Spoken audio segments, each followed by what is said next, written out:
একটি র্যাপিড পাসের মাধ্যমে সব গণপরিবহনে ভাড়া পরিশোধের জন্য আইন ও কোম্পানি গঠন করতে যাচ্ছে সরকার। এই আইনের বিভিন্ন দিক নিয়ে গণশুনানি করেছে ঢাকা পরিবহন সমন্বয় কর্তৃপক্ষ ডিটিসিএ। শুনানিতে অবশ্য আইন ও কোম্পানি গঠনের বিপক্ষে মত দেন অনেকে। পরামর্শ দেন ডেবিট ও ক্রেডিট কার্ড, মোবাইল ব্যাংকিং সহ ডিজিটাল মাধ্যমগুলোকে সম্পৃক্ত করার। আরও জানাচ্ছেন নয়নাদিত্য।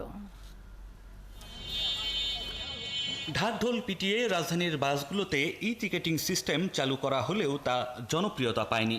বাস মালিক ও শ্রমিকদের আগ্রহের অভাবই কারণ হিসেবে সামনে আসে। অভাব আছে তদারকিরও।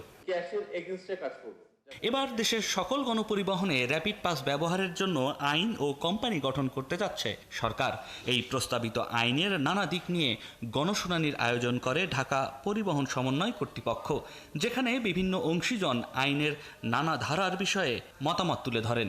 মাস্টার কার্ড, ভিসা কার্ড এবং অন্যান্য যে কার্ড, আর একটা হচ্ছে যে কিউআর কোড, যেটা আছে যে অ্যাপসের মাধ্যমে যেটা হয়, এই দুইটা জিনিস বিবেচনা আসা উচিত। আইন করতেছি আমরা ওই যে ভোগান্তি কমানোর জন্য, ঠিক আছে, কিন্তু আমি হাত পা বেঁধে দেওয়ার জন্য আইন করি, ভোগান্তি কমবে না। প্রযুক্তি যেভাবে এগিয়ে যাচ্ছে সেখানে কার্ড সিস্টেম কতদিন থাকবে তা নিয়েও প্রশ্ন তোলেন অনেকে। পাশাপাশি গণপরিবহনে পাস ব্যবহারের জন্য যে অর্থলগ্নি করতে হবে তা কোথায় থেকে আসবে এমন প্রশ্ন তোলেন পরিবহন মালিকরা। পিটিও প্রয়োজনীয় প্রযুক্তির ব্যবস্থা গ্রহণ করবে।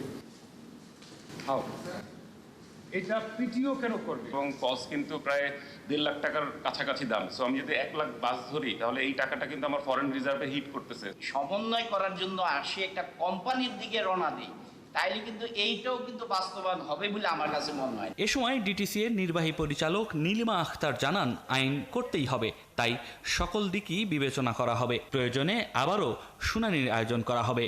আইনটা আমাদের যতটা সম্ভব শক্তিশালী করে করতে হবে, যাতে ওই যেটা বলা হচ্ছে যে 7 বছর 10 বছর যাতে না লেগে যায়। ধীরে ধীরে এই কার্ডে অন্যান্য সুবিধা যুক্ত করা যায় কিনা তাও বিবেচনা করা হবে বলে জানায় ডিটিসিএ কর্তৃপক্ষ। যদিও বলতেছি যে আমাদের স্পেসিফিকেশনে এগুলো আছে। নয়নাদিত্য, ৭১, ঢাকা।